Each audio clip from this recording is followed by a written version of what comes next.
right, welcome, revelers. This is Off the Rails, Right versus Left, the podcast that we do because we think the left is evil. I'm Rob B. And I'm Brad Lee. And I'm Brian G. And we are Off the Rails, Right versus Left. Again, we're doing this show because we think everybody needs to know that the left is evil.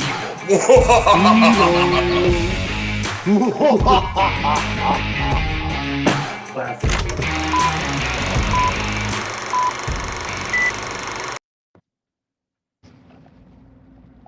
Welcome, revelers. Just so you know, the world is gonna end. No, I'm clowning.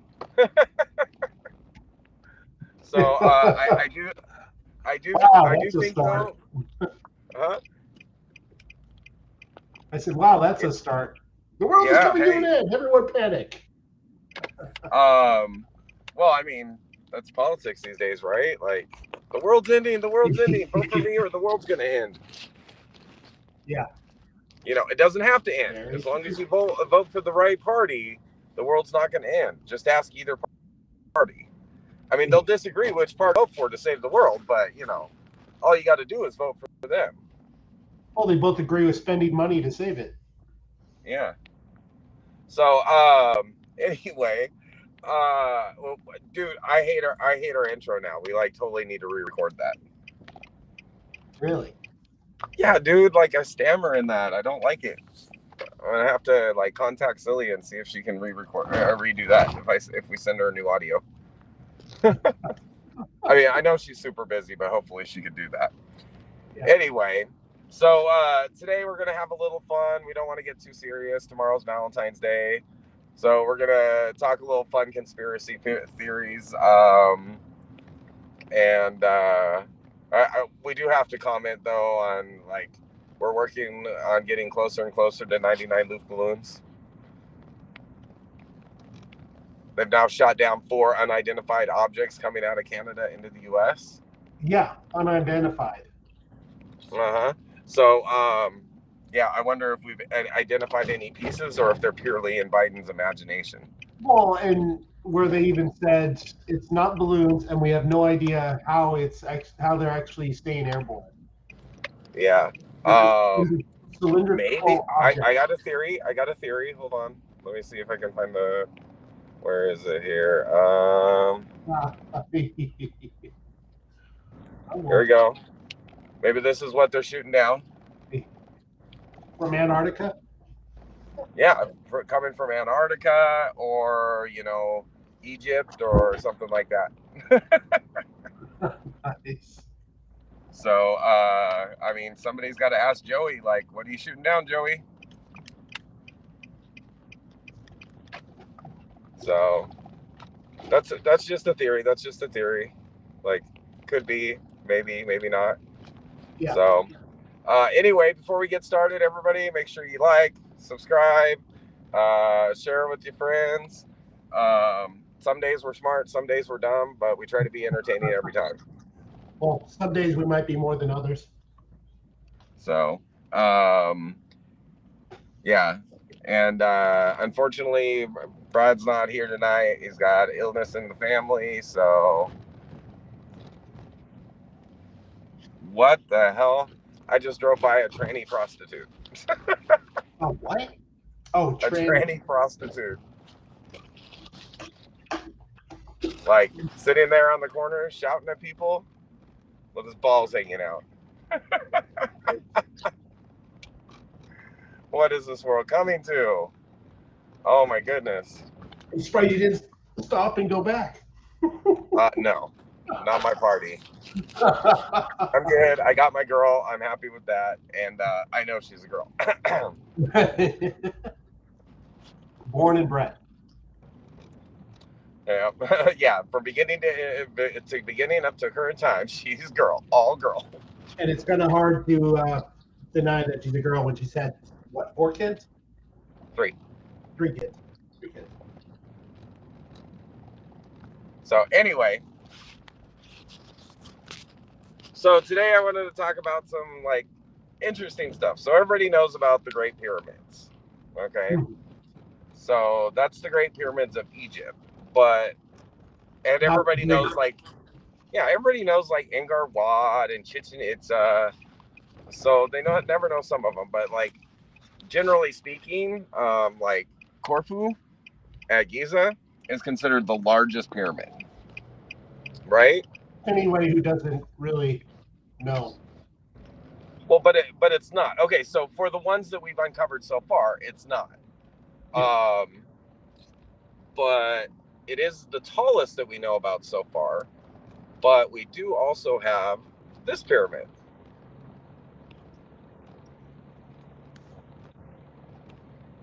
Yeah, with the, what is that, a Spanish monastery on top? Yeah.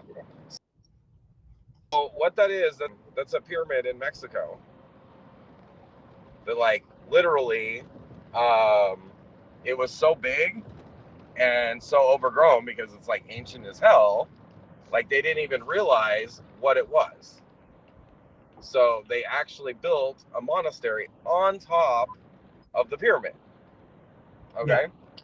So the reason I find that fascinating is halfway around the world building pyramids again, but we were under the impression the only ones that could build structures that massive that long ago, at like 5,000 years ago, or even 3,000 years ago, as seems to be the case with the one in Mexico, is the Egyptians. Supposedly they're the only ones that had the technology to do that far back, and yet obviously the technology was all over the place.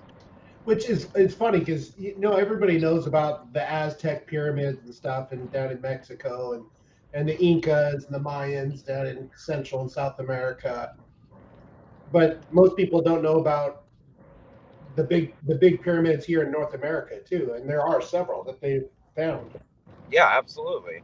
And there's huge pyramids on every continent that we know about, except we don't know about Antarctica yet. But again, there's a whole lot of ice cover there still that we can't get through, because most very parts. little, Yeah, very little most. exploration. Huh? Very little exploration. Yeah, well, I mean, our ability to see through ice is limited to light, which gets refracted by water even when it's frozen, and sound that gets dampened by water even when it's frozen. Now, obviously, sound transmits better through frozen water than it does through liquid water, but still. Yeah. So you're with me on that one? So, like, it's possible that we even have pyramids down there. Mm-hmm. Now, the reason it's possible is there were some like early writings from Egypt that like indicated that they were survivors of a calamity, right? Mm-hmm. So that would explain why 5,000 years ago they had some amazing technology beyond their construction, because maybe they just got lucky on construction, but they're performing full-on surgery. Like these are dental schools. Yeah, they've pulled out mummies that they've seen brain surgery done on. Yeah, but like that's just like, cutting into them with anything. But this is the actual tools. Well, yeah, but they found very precise and very carefully cut squares out of people's skulls and stuff. Exactly. It's not just banging the hell out of somebody's skull and knocking a hole in it. Right. So these are some more surgical tools. Yeah. Like, I mean, if they weren't 5,000 years old and found in ruins that were ancient, like these could very well be like modern tools. Mm-hmm. Like, I mean, to me, it looks a lot like the same technology as like they were using in the 50s, right? Oh yeah. So, oh, and when I was talking about the Americas, like I forgot to throw this up there. Mm-hmm. Like the cave dwellings that they built in like New Mexico, Arizona. Yeah. Like, even if they are built with brick, like the technology there is freaking amazing that they were able to engineer anything that could be that strong standing vertically.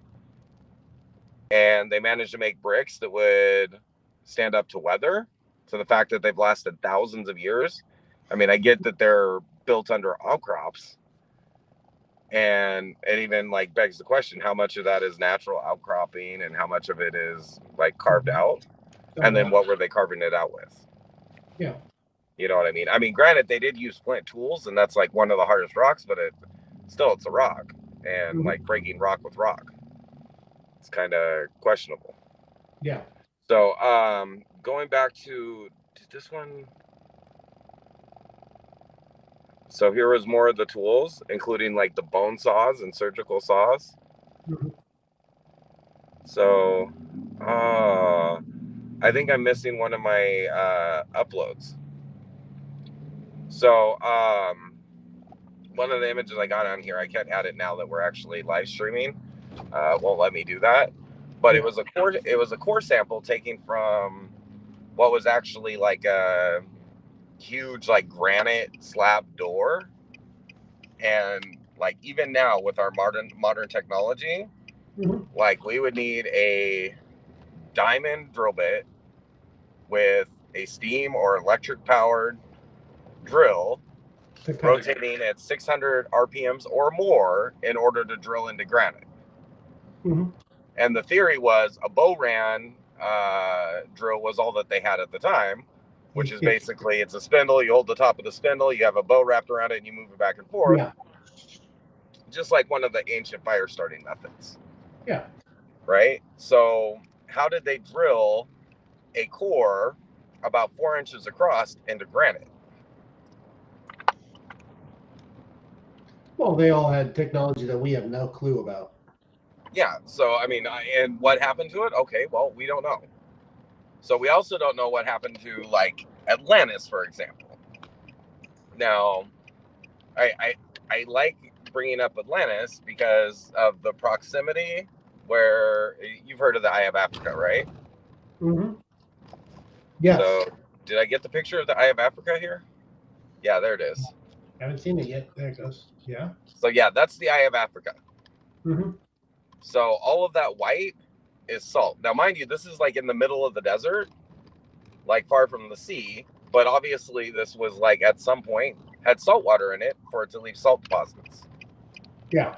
So, and you notice it has the concentric circles, and like some of the spots are deeper and some of the spots are shallower, meaning like if there was water there, some of them would have been submerged and some of them would have been higher. And then if you go back to, oh, who was it? Who wrote about Atlantis? I forget. Tell me you remember. Oh gosh. I know he was Greek. Yeah, it was one of the ancient Greek philosophers. I don't know. I think it was Plato, maybe. It wasn't Homer. I think it was Plato. Let me see here. Plato. Yeah. Plato created the legend of Atlantis. 2,000 years. Yeah. See, when I say I think it's something, I'm generally right. Anyways, okay, so Plato wrote about Atlantis, and this is the diagram of Atlantis based off of what Plato wrote. Okay.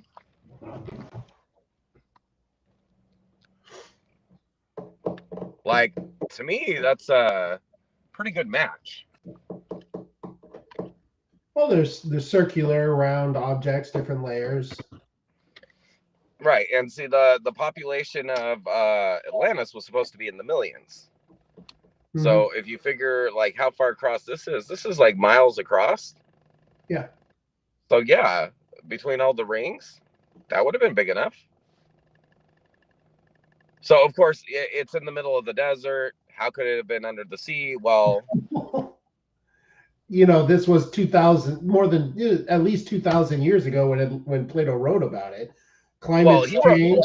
God forbid about it, like climate change. Right. I mean, like, not just always climate change. So let's talk about a little climate changing. I mean, Africa used to be beautiful green deserts with lots of water. Now they're deserts. Yeah. I mean that's exactly it. Like it used to be like lush jungles, and we know that because of the fossils of the plants and the animals that were there. That it used to be. There it goes. Is that better? We know that it used to be jungle, So at some point, something caused it to turn into a desert. Well, I don't know if you've ever planted before, but one of the fastest ways to kill soil and keep it from going plants is to saturate it with salt. Uh-huh. So, like, if it got flooded, I don't know, in a cataclysm that might have been referred to in, like, I'll put the Bible, like a great flood, maybe. If it had been flooded with salt water, like seawater or ocean water, and then that fell back, then that retreated and left all the salt behind, now you have a desert. Right. Exactly. In battles, they would salt the battlefield, the enemy's territory, when they took it over, so the enemy couldn't move back in and take and plant food and grow. Right, and if you look at it, like, I can't think of any natural phenomenon that would explain the different levels. Like, a volcano would make sense, but not except like that. Except the closer you go to the middle would be higher. Yeah. Like if you're talking about rescinding shields, you know what I mean? Mm. So that doesn't work. So, and then you like throw in there the fact that, you know, ancient Egyptians had some pretty good boats. Yeah. And then, you look at the dimensions that Moses was given for a ship. Huge. And that was went in like, what, 300 AD? Like, I mean, as big as an aircraft carrier, if not bigger. Yeah. So obviously there was some shipbuilding technology back then. Yeah. So my question is, okay, and then again, like I told you that book Adam and Eve, and I'm guessing you still haven't read it yet. The what? You're failing in your reading list, sir. What's that? The CIA.gov document, Adam and Eve, the book. Oh, okay. So it's the one that I was talking about. The CIA classified like the whole fucking book. Okay. And like removed it from publication. Yeah. And it talked about like the reversal of the poles and magnetic flip, and indicating that we're a couple hundred years past due. Yeah. And we're like right at the solar maximum. Which they've known for years now the poles have been moving. So yeah, pole reversal. What's that? They've known for years now that the poles have been moving. So if you've been watching where magnetic north is, that's been shifting. Right. So then like I tie this in, like, you know, you got stuff like that was classified by the governments. Yeah. And then and I imagine like other scientists have figured out whatever this guy figured out about the flipping of the poles that caused the CIA to get it. So then it makes you wonder, when the WEF talks about the Great Reset, are they talking about causing a Great Reset, or and they're just trying to prepare it to make sure they survive it? Yeah.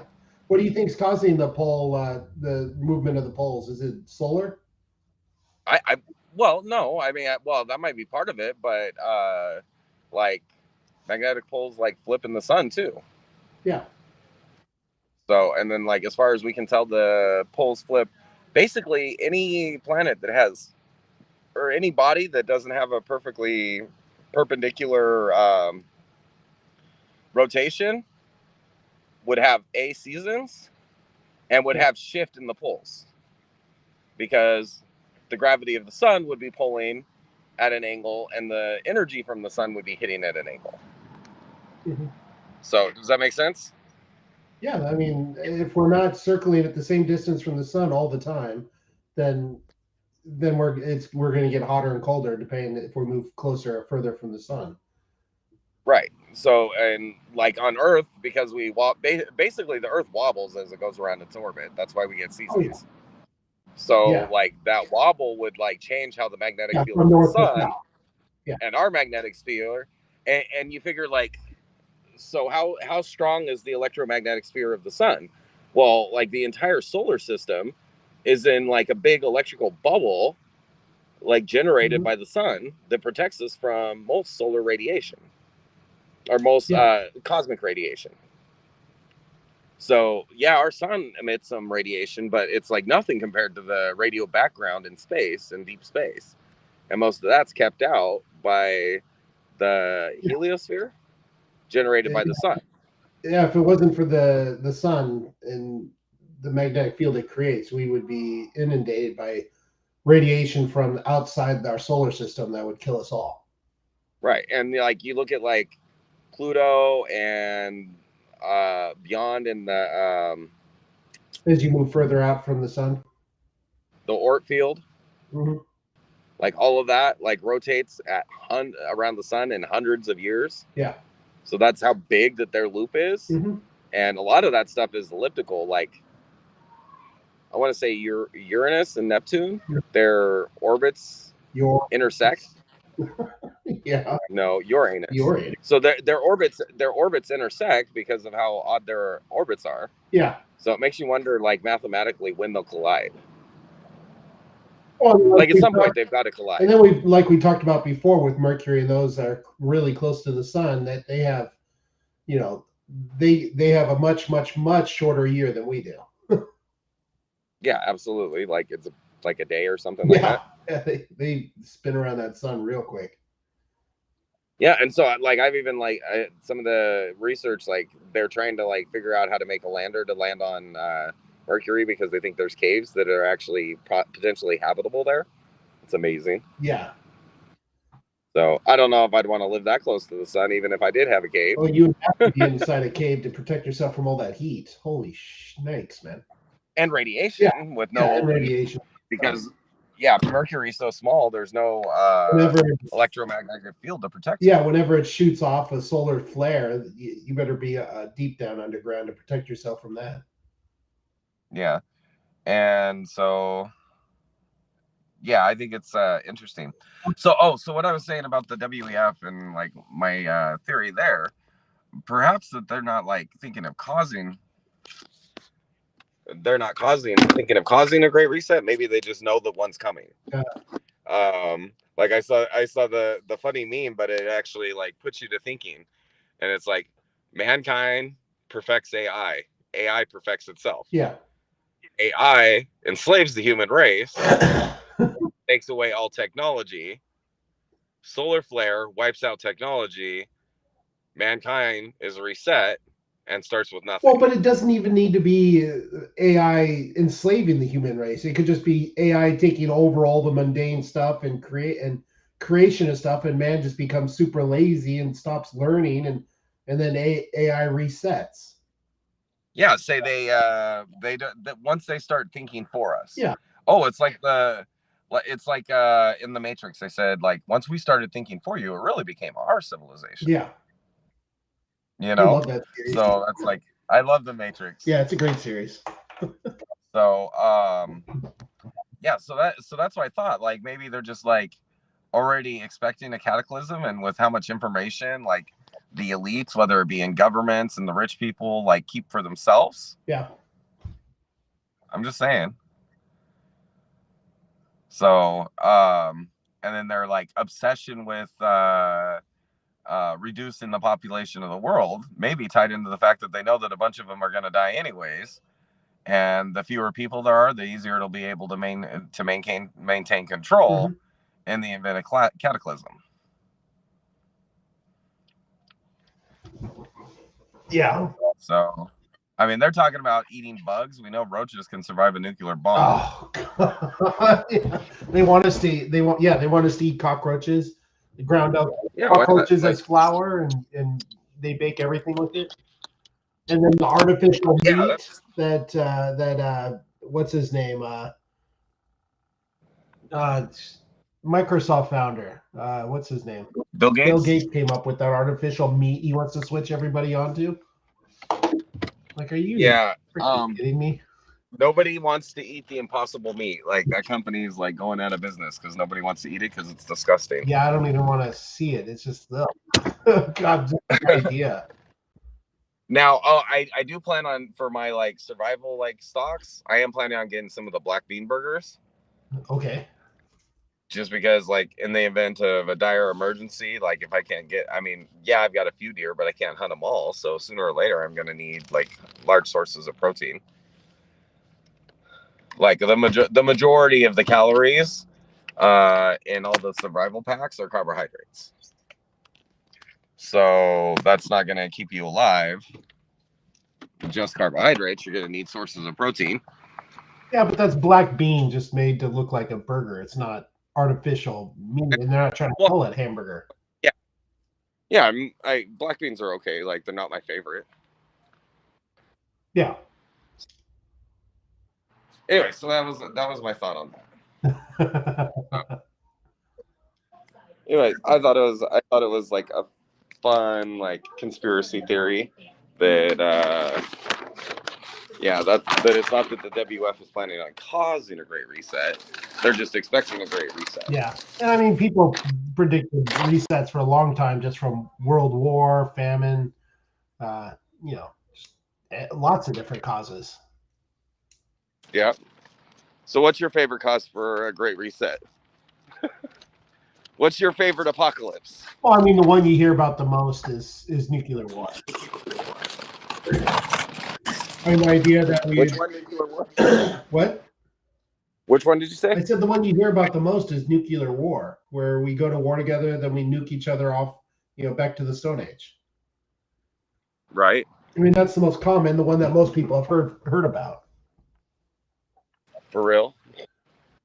I mean, I think that's been a likely one in the past, and I mean, I'm not saying that it's not for the future as we advance and get more and more advanced weapons, but I don't know.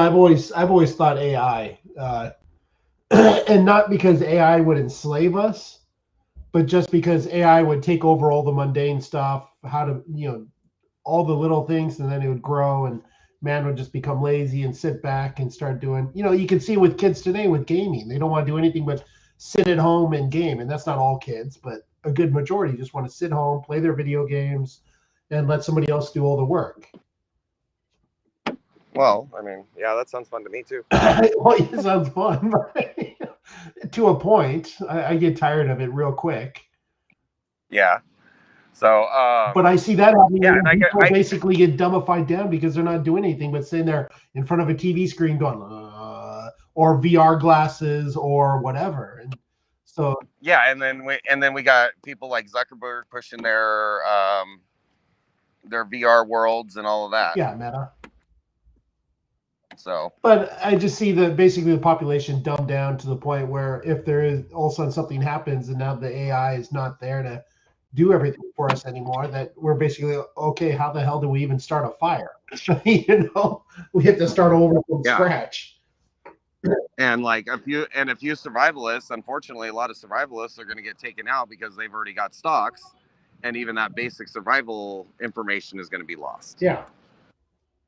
So, yeah, it makes it a even more dangerous category. Yeah. Anyway, I need to wrap this up. I got something urgent to take care of. Oh yeah. Yeah. So, but we'll be back. Probably won't be on tomorrow because both of these guys actually have their girls by their side, so they need to do something for Valentine's Day.